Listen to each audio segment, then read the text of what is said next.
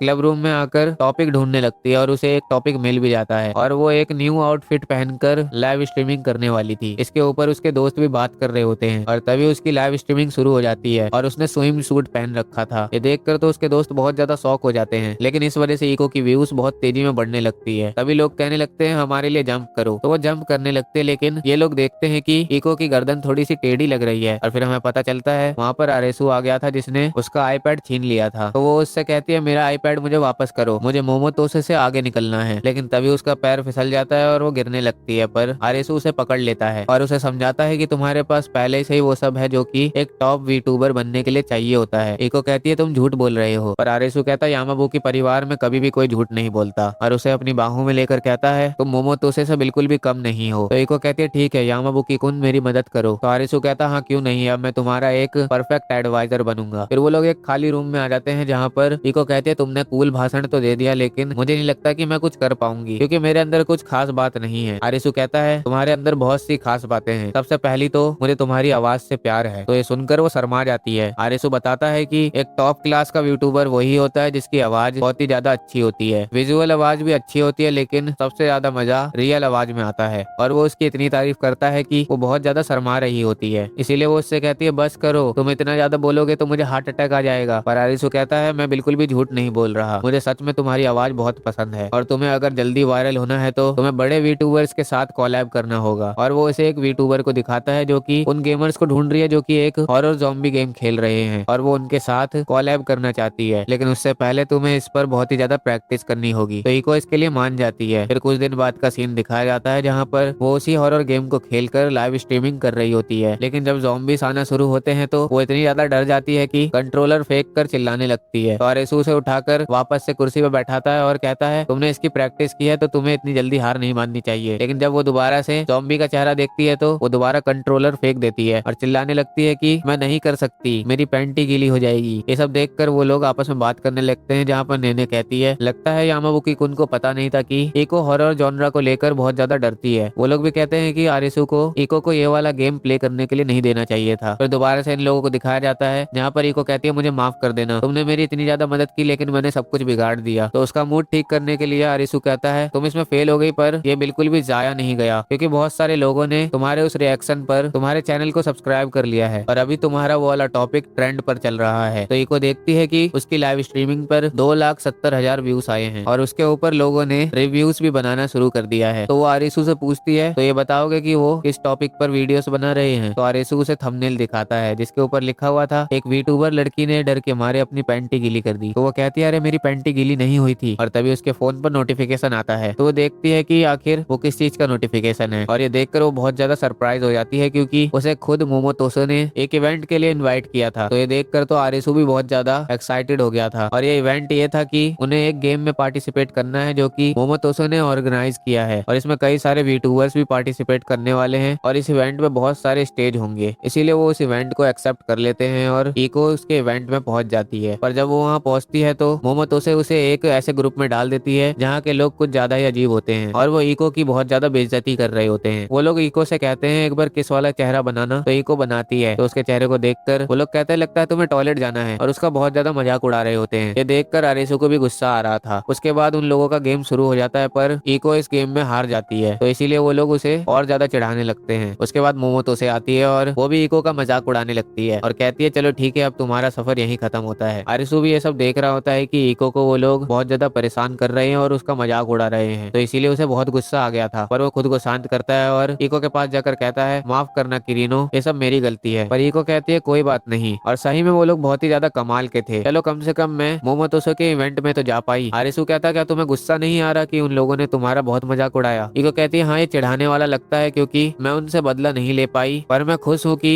हमारी मेहनत ने मैं इतने बड़े मंच पर आने का मौका दिया। इसने मुझे यकीन दिला दिया है कि हम साथ में मिलकर और भी धांसू चीजें कर सकते हैं। तो आरेसू भी कहता है शायद मैं ये कभी नहीं सोच पाता, तुमने सही सोचा, जो हुआ सो हुआ, लेकिन इम्पोर्टेंट बात यह है कि तुम्हें मजा आया। तो इको कहती है हाँ मुझे मजा आया, लेकिन तभी आरेसू गुस्सा हो जाता है और कहता है लेकिन मैं उन लोगों को कभी भी माफ नहीं करूंगा। मोमोतोसो ने तुम्हें इन्वाइट करके तुम्हारा बहुत मजाक उड़ाया, उन लोगों की आखिर हिम्मत कैसे हुई मेरी इको को चोट पहुंचाने की? सुनो इको, अब हमें आगे बढ़ना होगा और आगे जाकर हम उनसे जरूर अपना बदला लेंगे और इस बार मैं सीधा मोमोतोसे से बात करूंगा। लेकिन तभी मोमोतोसो का कॉल आ जाता है तो आरिसु कहता है लाओ मुझे बात करने दो। परीको कहती है नहीं तुम सब बिगाड़ दोगे और वो उससे बात करने लगती है। यहाँ पर मोमोतोसो कहती है आज मेरे इवेंट में आने के लिए तुम्हारा बहुत बहुत शुक्रिया और मुझे माफ कर देना, मुझे लगा नहीं था कि मैं अगर तुम्हें उस ग्रुप में डालूंगी तो वो लोग तुम्हारा इतना मजाक उड़ा देंगे और मैंने भी तुम्हारा मजाक उड़ाया था, उसके लिए भी मुझे माफ कर देना। और मैंने तुम्हें इसीलिए इन्वाइट किया था क्योंकि मुझे पता है कि तुम्हारे साथ एक एडवाइजर है जो कि बहुत ही ज्यादा इंटेलिजेंट है। उम्मीद है कि अगली बार मैं उससे जरूर बात कर पाऊंगी, तो तुमसे अगली बार मिलने का इंतजार रहेगा। और वो कॉल कट कर देती है। तो ये सुनकर वो दोनों बहुत ज्यादा शॉक हो जाते हैं। इको कहती है आखिर उसे तुम्हारे बारे में कैसे पता? तो आरिसु अपने मन में सोचता है वो बस वीडियो के कंटेंट से ही ये पता लगा पाई कि मैं इको का साथ दे रहा हूँ। अच्छा तो बड़े वीटूबर्स ऐसे होते हैं। और हमें मोमोतोसे को दिखाया जाता है जो कि स्माइल कर रही होती है, लेकिन आप लोगों को इसका चेहरा देखकर थोड़ा फैमिलियर सा नहीं लग रहा? हो सकता है कि यही अपोलो है, लेकिन अभी हमें इसके बारे में कुछ भी नहीं बताया गया है। हो सकता है कि इसकी मांगा में कुछ हिंट मिल जाए। तो जब ये वीडियो खत्म हो जाएगी तो मेरे दूसरे चैनल पर जाकर इसका सीजन 2 देख लेना। मैं तुम्हें उस चैनल का लिंक डिस्क्रिप्शन और पिन कमेंट में दे दूंगा। चलो अब आगे चलते हैं। उसके बाद इको खड़ी होती है और कहती है सच में यामाबुकी कुन, तुमने मुझे उस वक्त बहुत हैरान कर दिया था। और वो उसके पास जाकर अपना आईपैड को उसके गाल से चिपकाती है और शायद उसने किस किया था। लेकिन जब आरिसु उसके बारे में पूछता है तो वो कहती है नहीं, मैंने तुम्हें किस नहीं किया, ये मेरे रेस्ट रूम जाने वाला चेहरा है। और तुम्हें पता तुमने मेरा दिल थोड़ा धड़का दिया था जब तुमने कहा कि उनकी हिम्मत कैसे हुई मेरी इको को चोट पहुंचाने की। तो आरिसु जल्दी से उससे माफी मांगने लगता है और कहता है सच में मुझे माफ कर देना, उस वक्त मुझे कुछ भी समझ नहीं आ रहा था, इसलिए लगता है गलती से मेरे मुंह से निकल गया होगा। तो इको वहां से जाते हुए कहती है मैं अगली बार अपनी पूरी कोशिश करूंगी और अगली बार हम लोगों के बीच इतनी ज्यादा दूरियां नहीं होगी। फिर कुछ देर बाद का सीन दिखाया जाता है जहाँ पर बारिश हो रही होती है। उसके बाद लंच ब्रॉडकास्टिंग का टाइम हो जाता है, इसीलिए सारी लड़कियां ब्रॉडकास्टिंग रूम में पहुंच जाती है और वो लोग उन लोगों का मैसेज पहुंचाने लगते हैं जिन्होंने अपने हिडन नेम के साथ मैसेजेस को उन्हें भेजा था, ताकि वो लोग बिना किसी को पता चले अपने मैसेज को किसी के पास भेज सके। और जब ये लोग ब्रॉडकास्टिंग कर रहे होते हैं तो उनकी आवाज बिल्कुल ही क्लीन सुनाई दे रही थी क्योंकि अब उनके ब्रॉडकास्टिंग रूम में सारे नए इक्विपमेंट्स लग चुके थे। उसके बाद वो अगला मैसेज पढ़ती है जो कि किसी इताची नाम के बंदे ने भेजा हुआ था। फिर वो उसका मैसेज पढ़ती है, इसमें लिखा हुआ था कोई है जिसमें मुझे दिलचस्पी है, जब भी हमारी आंखें मिलती है तो वो शर्मा कर अपना मुंह फेर लेती है। क्या इसका मतलब ये है कि मेरा यहाँ पर मौका है? तो इस पर वो लोग अपना अपना ओपिनियन देते हैं। लेकिन जब शिनोबू की बारी आती है तो वो आरिसु के बारे में सोचती है, इसलिए वो शर्माते हुए कह देती है हाँ तुम्हारे पास मौका है। नेने कहती है इताची सान हमें बताते रहना। उसके बाद फिर से अगले दिन का सीन दिखाया जाता है जहाँ पर इस बार फिर से इताची ने एक मैसेज भेजा था जिसमें लिखा था हमने फिर से डिनर पर जाने का प्लान बनाया है, तो हमें क्या खाना चाहिए। तो वो लोग एक दूसरे से बात करते हैं पर उन्हें डिसाइड करने में दिक्कत हो रही थी, इसलिए वो इको से पूछते हैं। तो इको सोच में पड़ जाती है जहाँ पर वो इमेजिन करने लगती है कि वो आरिसु के साथ एक रेस्टोरेंट में आई है और ओकोनोमियाकी बनाने की कोशिश कर रही है। पर आरिसु उसके पास आ जाता है और कहता है इसे ऐसे नहीं करते, इस वजह से वो शर्माने लगती है। और प्रेजेंट में वो शर्माते हुए कहती है मुझे लगता है कि मैं ओकोनोमियाकी खाती। तो वो लोग इताची को ओकोनोमियाकी सजेस्ट करते हैं। फिर से अगले दिन का मैसेज दिखाया जाता है जहाँ पर इताची ने इस बार कहा था यहाँ पर सब कुछ ठीक चल रहा है, मैं सच में बहुत करीब हूँ, लेकिन बात पक्की करने के लिए मैं क्या करूँ मुझे ये नहीं पता, तो बताओ मुझे क्या करना चाहिए। तो शिनोबू कहती है तुम्हें उसके साथ डेट पर जाने के लिए पूछना चाहिए, तो शायद उससे तुम्हारी बात पक्की हो जाए। पर रीका और नेने दो अलग अलग बातें कहती है। नेने कहती है बस उसे किस कर लो और रीका कहती है बस उसे गले लगा लो। तो नेने ये सुनकर कहती है क्या तुम सामाजिक तौर तरीके भूल गई हो क्या रीका? और रीका भी कहती है तुम्हें सही में लगता है कि पहली बार में किसी को किस कर लेने से वो तुम्हारे प्यार में पड़ जाएगा? तो दोनों एक दूसरे को कहने लगते हैं बाहर के देशों में ऐसा ही होता है। रीको कहती है शिनोबू उन दोनों को शांत तो करवाओ, हम लोग अभी लाइव हैं। तो शिनोबू जल्दी से ब्रॉडकास्टिंग बंद करती है और कहती है तुम लोग शांत हो जाओ, हमें उन चीजों पर ओपिनियन नहीं देना चाहिए जिसके बारे में हमें बिल्कुल भी एक्सपीरियंस ना हो। पर दोनों साथ में कहते हैं हमारे पास एक्सपीरियंस है। तो ये सुनकर दोनों शॉक हो जाते हैं और रीका और नेने में दोबारा से बहस चलने लगती है कि वो इस बारे में आरिसु से पूछेंगे कि उसे किस पसंद है कि गले लगाना पसंद है। तभी वहाँ पर आरिसु आ जाता है। तो रीका उससे पूछने लगती है तो बताओ तुम्हें क्या पसंद है, वैसे भी हमने माइक बंद कर लिया है तो तुम्हें जवाब देने में कोई दिक्कत नहीं होगी। तो आरिसु कहता है दरअसल माइक अभी भी चालू है और यहाँ पर जो भी बातें हुई थी वो सब इन लोगों ने सुन लिया था। नेने कहती है अरे यार मेरी इमेज की तो धज्जियां उड़ गई और वो ब्रॉडकास्टिंग को बंद कर देती है। तभी वहाँ पर लेमन आ जाती है और अपने मेकअप को ठीक करने लगती है और फिर वो उनसे पूछती है क्या तुम लोग सेमेजेमा सेंसे को जानते हो? तो वो लोग कहते हैं हाँ। तो लेमन बताना शुरू करती है कि हाल ही में वो मुझे बहुत ज्यादा घूरने लगे थे तो मैं उन्हें देखकर अपना मुंह फेर लेती थी और उसने कल मुझे ओकोनोमियाकी खाने के लिए इनवाइट किया तो मैंने उसे एक्सेप्ट कर लिया क्योंकि फ्री की चीज खाने को मिले तो उसे रिजेक्ट नहीं करना चाहिए। लेकिन उसे लगा कि सच में वो मुझे डेट कर सकता है, इसीलिए कुछ देर पहले उसने किस करने और गले लगाने की कोशिश की, तो इसलिए मैंने उसकी धुलाई कर दी। ये सुनकर तो वो बहुत ज्यादा शौक हो जाते हैं कि इताची सान और कोई नहीं उनका टीचर ही था। लेमन कहते हैं वैसे तुमने ब्रॉडकास्टिंग में तो बहुत कुछ बोला था, मुझे नहीं लगा था कि तुम लोगों के पास इतना ज्यादा एक्सपीरियंस होगा। तो ये सुनकर नेने थोड़ी सी एम्बेरस हो जाती है, पर रीका बिल्कुल चुपचाप खड़ी रहती है। उसके कुछ देर बाद इको ब्रॉडकास्टिंग को दोबारा शुरू करके सबको कह देती है कि जो भी अभी थोड़ी देर पहले हुआ था ये सब स्क्रिप्टेड था, इसीलिए इन सब बातों को सीरियस ना लें और सुरक्षित रहें, धन्यवाद। और वो ब्रॉडकास्टिंग को बंद कर देती है। फिर लेमन वहां से चली जाती है तो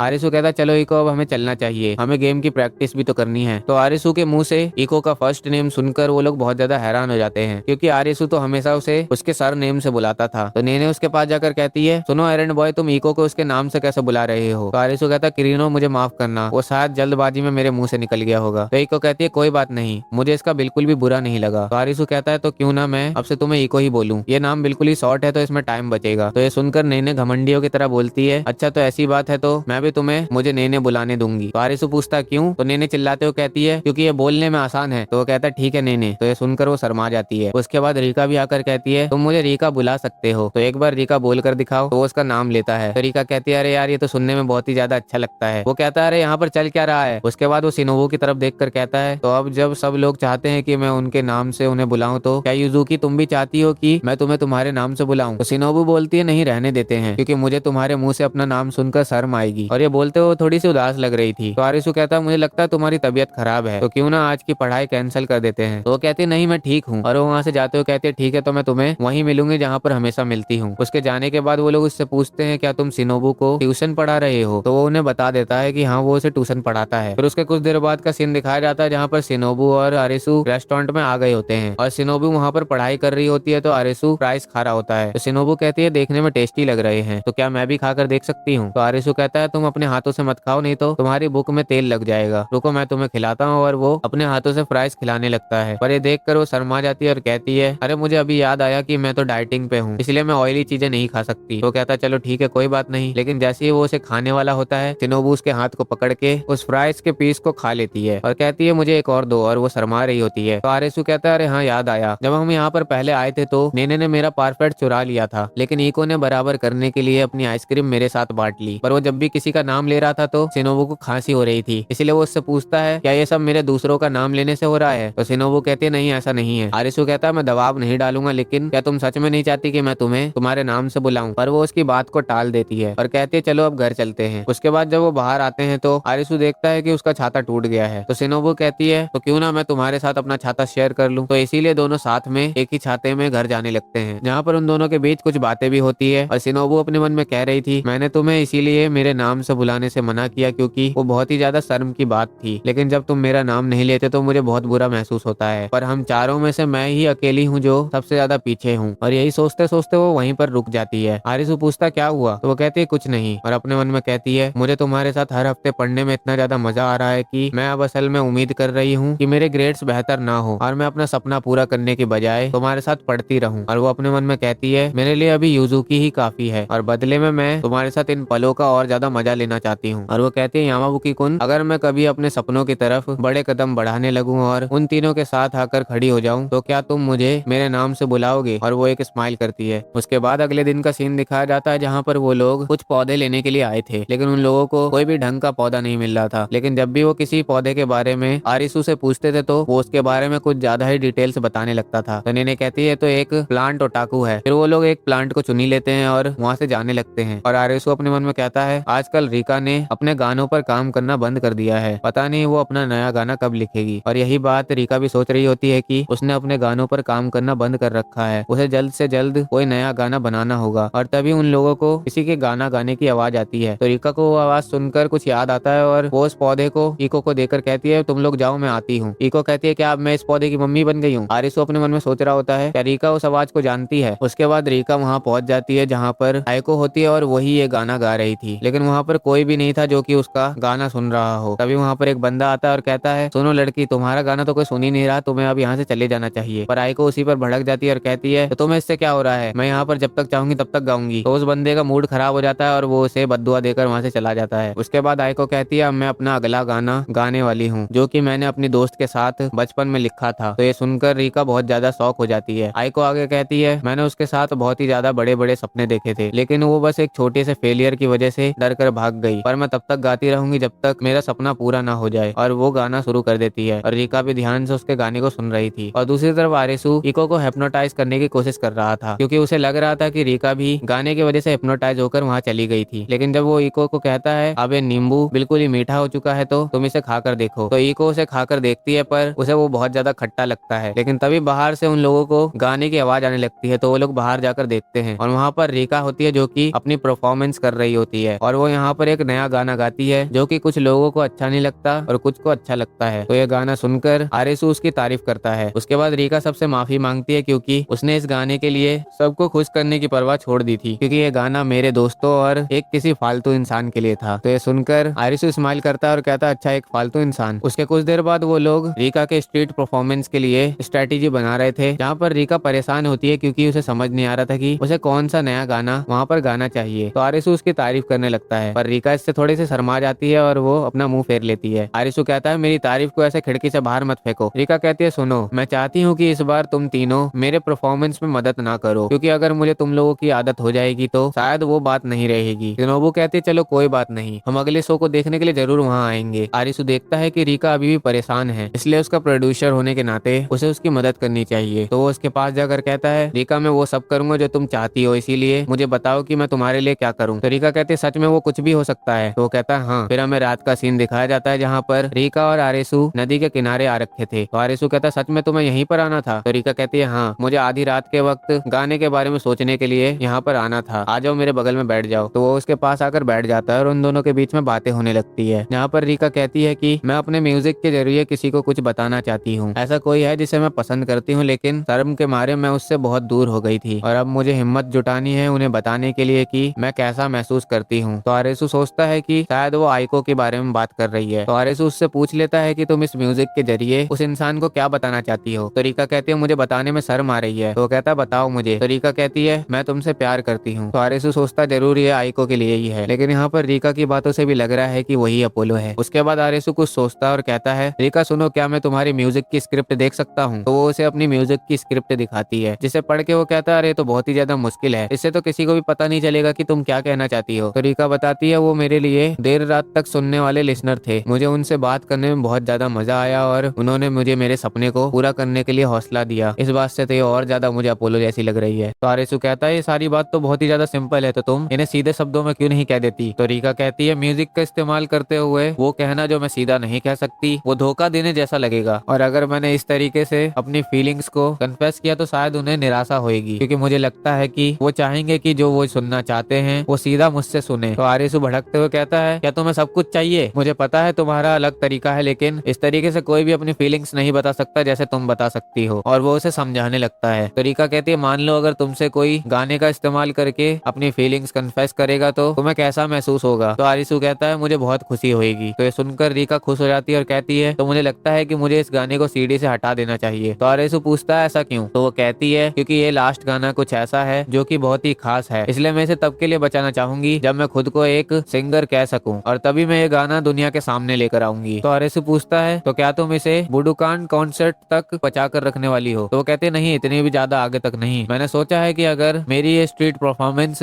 सक्सेसफुल रही और मेरी सीडी की 50 कॉपीज बिक गई तो मैं इसे उस पर्सन के लिए गाऊंगी जो कि मेरे दिल के बहुत ही ज्यादा करीब है। उसके बाद अगले दिन का सीन दिखाया जाता है जहाँ पर आरिसू रीका को एक पार्क में ले आया था और वो उस जगह की तारीफ करते हुए कहता है ये वो जगह है जहाँ पर बहुत सारे बड़े बड़े सिंगर्स ने पहली बार अपनी स्ट्रीट परफॉर्मेंस शुरू की थी और आज वो लोग सेलिब्रिटीज बन चुके हैं। लेकिन रीका अभी भी सोच रही थी कि क्या वो ये कर सकती है और उसे बार बार अपने पास्ट के बारे में याद आ रहा था, इसीलिए वो सोच रही थी कि उसे ये सब छोड़ देना चाहिए। तभी आरिसू उसके बिल्कुल करीब आ जाता है और कहता है क्या हुआ रीका, तुम बहुत ज्यादा परेशान लग रही हो। तो वो कहती नहीं ऐसी बात नहीं है। तो आरिसू कहता है सुनो, गाते वक्त अगर तुम्हें ऐसा लगे कि तुम नहीं गा पाओगी तो मेरी आंखों में देख लेना। तो रीका ब्लश करते हुए कहती है ठीक है। आरिसू कहता है और साथ में मदद करने के लिए मैं ये लेकर आया हूँ, मैं इन्हें हवा में लहराऊंगा जिससे कि तुम्हारा कॉन्फिडेंस और बढ़ जाएगा। रीका कहती है ऐसा बिल्कुल मत करना, नहीं तो मैं शर्म से वहीं मर जाऊंगी। तो आरिसू कहता है अरे यार मैं तो फिर ये बेकार में ही लेके आ गया। तो रीका हंसते हुए कहती है मुझे पता है कि तुम मेरा मूड अच्छा करने के लिए ये सब कह रहे हो, तुम्हारा बहुत बहुत शुक्रिया। और उसके बाद वो लोग अपना सेटअप वहाँ पर लगा लेते हैं और रीका गाना शुरू कर देती है। लेकिन जब वो गा रही होती है तो लोग उस पर बिल्कुल भी ध्यान नहीं दे रहे थे, जिस वजह से उसका कॉन्फिडेंस धीरे धीरे कम हो रहा था। ये देखकर आरिसू भी परेशान हो रहा था। पर तभी रीका की नजर अपने बगल में पड़ती है जहाँ पर शिनोबू, नेने और इको आ रखे थे। तभी इको कहने लगती है अरे हम बस रास्ता भटक गए थे। शिनोबू कहते चलो चलते हैं। तो उन्हें देखकर रीका को खुशी होती है और उनके साथ बिताए हुए पल याद आते हैं, इसलिए वो कहती है बाहर में जाए बहुत सारे लोग, अब मैं उनके लिए गाऊंगी जो मेरे बिल्कुल ही करीब हैं। और फिर वो गाना शुरू कर देती है और इस बार सही में कुछ लोग उसके गाने को सुन रहे होते हैं। आरिसू स्माइल करते हुए कहता है अच्छा हुआ मैंने उन लोगों से मदद मांगी। फिर हमें पिछले दिन का सीन दिखाया जाता है जहाँ पर आरिसू ने कहा था कि मुझे पता है कि उसने तुम्हें उसके कॉन्सर्ट में आने से मना किया है, लेकिन वो चाहती है कि तुम उसके कॉन्सर्ट में आओ, इसलिए अगर तुम उसके कॉन्सर्ट में आओगे तो उसे अच्छा लगेगा। और अब रीका जैसे जैसे गा रही होती है वहाँ पर लोगों की भीड़ बढ़ती जा रही थी। फिर जब रीका का गाना पूरा हो जाता है तो सब लोग उसके लिए तालियां बजाते हैं और एक लड़की आगे आकर उससे कहती है मुझे तुम्हारी सीडी की कॉपी खरीदनी है। तो ये देखकर बहुत सारे लोग उससे सीडी खरीदने लगते हैं, लेकिन तभी वहाँ पर कुछ और सिंगर्स आ जाते हैं जो कि वहाँ पर परफॉर्म करने के लिए आए थे और असल में ये लोग प्रोफेशनल सिंगर्स हैं यानी सेलिब्रिटीज। उन्हें देखकर सारी भीड़ उनकी तरफ चली जाती है पर रीका ये देखकर उदास हो जाती है। फिर उन सेलिब्रिटीज में से जो लड़की गाना गाने वाली थी वो कहती है हम लोग यहाँ पर अपनी